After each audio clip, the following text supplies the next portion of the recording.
पढ़ाई में मन कैसे लगाएं, स्टडी कैसे करें।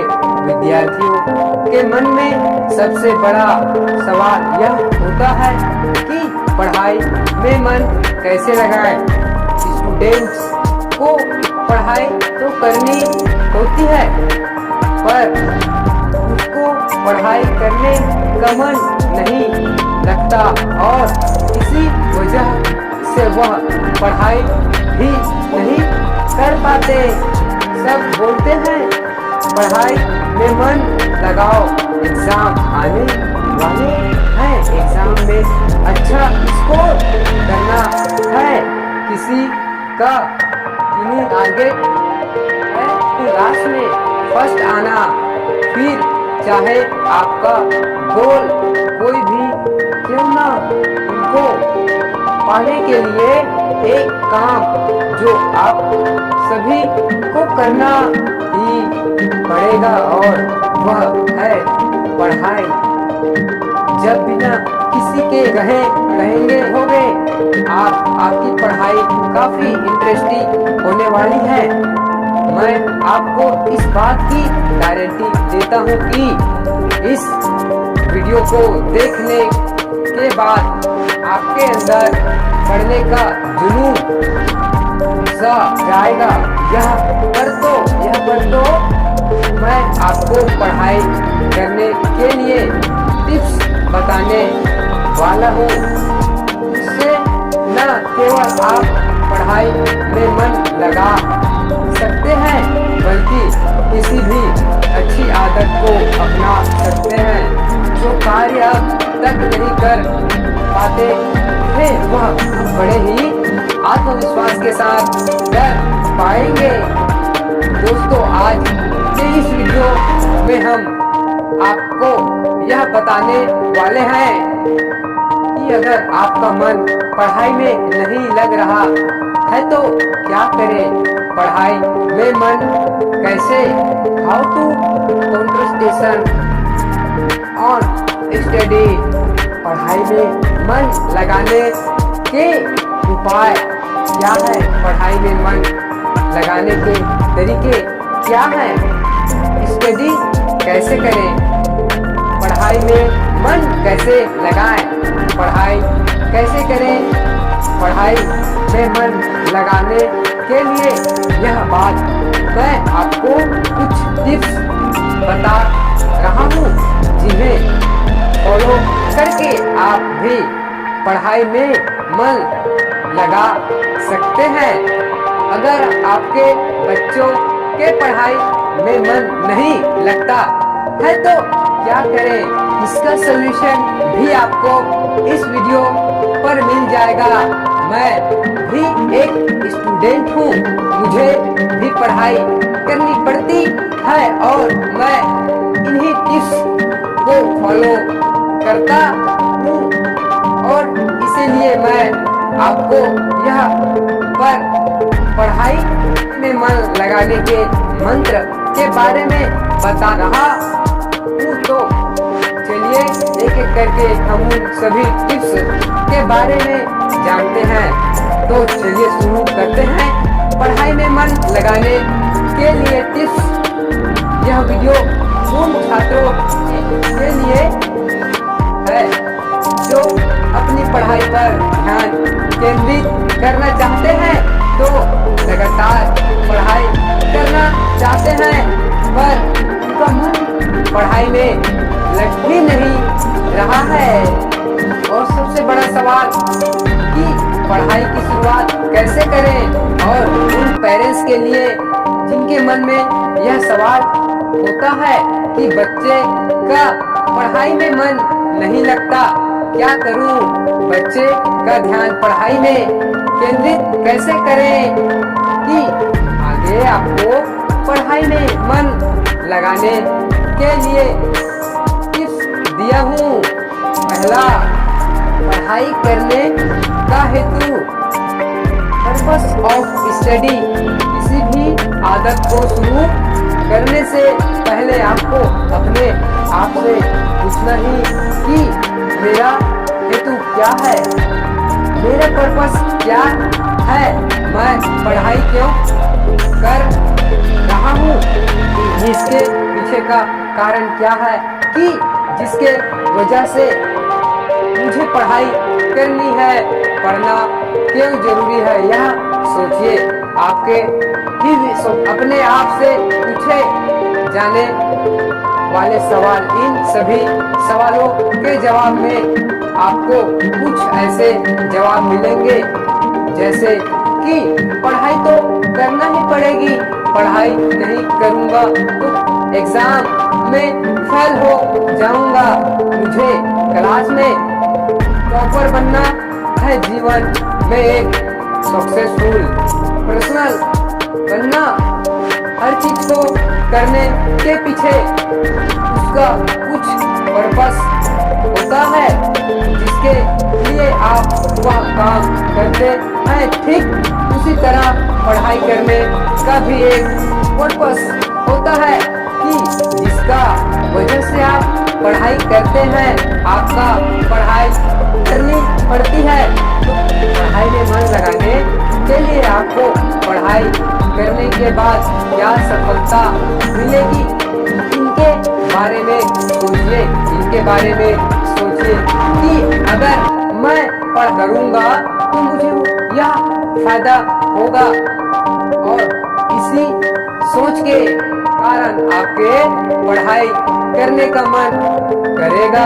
दूसरा, एक दिन में एक सब्जेक्ट को बार बार न पढ़े। ज्यादातर स्टूडेंट क्या करते हैं कि वह एक दिन में किसी एक सब्जेक्ट को लेकर बैठ जाते हैं और पढ़ना शुरू कर देते हैं। साइंटिफिक रिसर्च कहता है कि हम एक ही दिन में एक ही सब्जेक्ट को पढ़ते रहेंगे तो बाद में कुछ समय बाद हमें उस सब्जेक्ट पढ़ने में आलस आने लगेगा, और इस वजह से जो आप पढ़ते हो वह आपका पूरी तरह से याद नहीं रह पाता और उससे आप डिमोटिवेट हो जाते हैं। मैं जो पढ़ रहा हूँ वह तो मुझे याद ही नहीं रहता। इससे बचने के लिए आपका एक ही दिन में किसी एक सब्जेक्ट को पढ़ना नहीं है, बल्कि अलग अलग विषयों पर भी ध्यान देना है। एग्जाम के दौरान बात कुछ अलग है, एग्जाम के वक्त जिस सब्जेक्ट को पढ़ते हैं यह सही है, पर यहाँ पर मैं बात कर रहा हूँ कि सब साल की तीसरा जब आप नए स्टैंडर्ड में आते हैं तब लेकर पढ़ाई कैसे करें इसके बारे में मैं आपको बता रहा हूँ। तीसरा, शॉर्ट टाइम में रिवाइज करें, रट्टा मार के पढ़ने की जगह थोड़ा पढ़े पर उसे बार बार रिवाइज करें। रिवाइज करने से आपने जो पढ़ा है वह आपके माइंड में स्टोर हो जाता है। आपने जो पढ़ा है उसे दोबारा पढ़े, उसकी रिवाइज करें ताकि आपको पूरी तरह से याद रह सके। चौथा, पढ़ाई करते समय किसी और चीज पर ध्यान न दें। साइंटिफिक रिसर्च कहती है कि जब भी आप एक ही समय अलग अलग कार्य करते हो तो उससे आपका एफिशिएंसी बढ़ जाता है और आपकी प्रोडक्टिविटी कम हो जाती है। कई स्टूडेंट पढ़ाई करते समय साथ में टीवी भी देखते हैं, पढ़ाई करते हैं, मोबाइल चलाते हैं, तो आपको ऐसा बिल्कुल नहीं करना है। जब आप पढ़ाई करने बैठे तब केवल आपका मन पढ़ाई में ही होना चाहिए। आपके मन में पढ़ाई के सिवाय और किसी भी दूसरी चीज के बारे में विचार न लाए। पांचवा, पढ़ाई करने के लिए टाइम टेबल बनाए।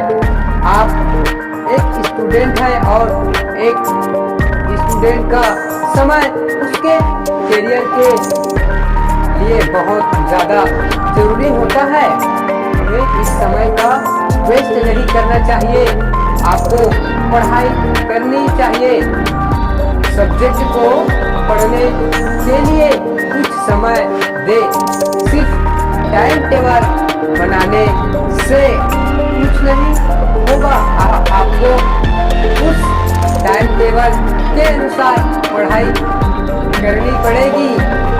अथवा पढ़ाई करते समय मोबाइल टीवी से अपना ध्यान हटाए। मोबाइल टीवी गेम या सारी चीजों हमारा ध्यान पढ़ाई से हटा देती है। जब आप पढ़ाई करने बैठे अपने मोबाइल को आपसे दूर ही रखे। पढ़ाई करना, गाना सुनना या सारी चीज आपको डिस्टर्ब करती है। जो भी चीज आपको पढ़ाई में मन नहीं लगाने देती है उसे दूर ही रखे। इनके बारे में सोचे भी ना। का सातवां, पढ़ाई के लिए नोट्स बनाए। बहुत सारे विद्यार्थी ऐसे होते हैं कि काफी पढ़ते हैं पर वह उनका नोट्स नहीं बनाते। आप जो भी पढ़े तो आपको उनकी नोट्स बनाना चाहिए। आपके नोट्स आपने खुद लिखे हुए होते हैं और इसी वजह से उसे याद रखने में दिक्कत नहीं आती। उसे याद रख सकते हो। नोट्स बनाना न भूले। आठवां, पढ़ते समय पढ़ाई के सभी चीज अपने पास ही रखे। जब भी आप पढ़ाई करने बैठे तो आपका पढ़ाई की सारी चीजें अपने पास पहले से ही रखे लेनी चाहिए ताकि बीच में आपको पढ़ने की चीज लेने लिए उठना पड़े। क्योंकि अगर पढ़ाई की बीच में कोई चीज लेने के लिए आपको बार बार उठना पड़े तो इसके आपका ध्यान पढ़ाई से हट जाता है। ऐसा न हो, इसीलिए पढ़ाई की जरूरी चीजें जैसे कि पेंसिल, किताब, पेन इत्यादि अपने पास ही रखें। नौवां, अच्छे से पढ़ाई करें। पढ़ाई करना और अच्छे से पढ़ाई करना, इन बातों में अंतर होता है। कुछ छात्र पढ़ाई तो करते हैं पर कुछ भी समय में सारा पढ़ा हुआ भूल जाते हैं और फिर यह कर पढ़ाई छोड़ देते हैं कि मुझे कुछ याद ही नहीं रहता। अगर आपने अच्छे से पढ़ाई की ही नहीं तो याद कैसे रहेगा। इसीलिए मैं कह रहा हूँ कि जो भी पढ़े वे अच्छे से पढ़े। अगर बीच में कोई सवाल ऐसा आ जाता है जो कि समझ में नहीं आ रहा हो तो उसे समझने की कोशिश करें। अपने दोस्तों से पूछे। अगर फिर भी नहीं हो रहा तो उस सवाल को कहीं लिख लीजिए और अपने टीचर से पूछे। हमने टिप्स नंबर 3 में आपको बताया उस तरह आपने जो भी पढ़ा उसका रिवीजन करना ना भूले। एक बार पढ़ने में थोड़ा कम समय लगेगा, तीसरी बार उसे भी कम में पढ़। हम कितने माहिर तो नहीं है कि एक बार पढ़ लिया तो जन्मों जन्म तक याद रहे। रहेगा, पर उसे जितना ज्यादा हो उसे उतना ज्यादा याद रखने की कोशिश तो जरूर करनी चाहिए। 10वां रटना नहीं है, समझना है। लो कि अगर आप रट्टा मारोगे तो कुछ समय के लिए आपको पढ़ा हुआ याद तो रहेगा। अगर आपको वाकई में पढ़ा हुआ याद रखना है, वह भी लंबे समय के लिए, तो जो भी पढ़ रहे वो उसे समझ के पढ़े, रट्टा ना मारे। या ये बात सही है कि कुछ विषय में हमें रट्टा भी मारना पड़ता है, जैसे कि 26 जनवरी पर निबंध। आपको वे निबंध याद ही रखना पड़ेगा, उसे समझने की जरूरत नहीं है, पर उसे रटने से अच्छा आप उस निबंध में जो बात बताई गई है उसका चित्र अपने दिमाग में बनाएं। इसी तरह पूरे निबंध का वीडियो आपके दिमाग में बना है। चैनल को सब्सक्राइब कर लीजिए, बेल आइकन प्रेस कर लीजिए, शेयर कमेंट लाइक कीजिए और सारी वीडियो की नोटिफिकेशन आपके तक आप जो चाहो वही वीडियो इस चैनल में नॉलेज से भरपूर मेरा यूट्यूब चैनल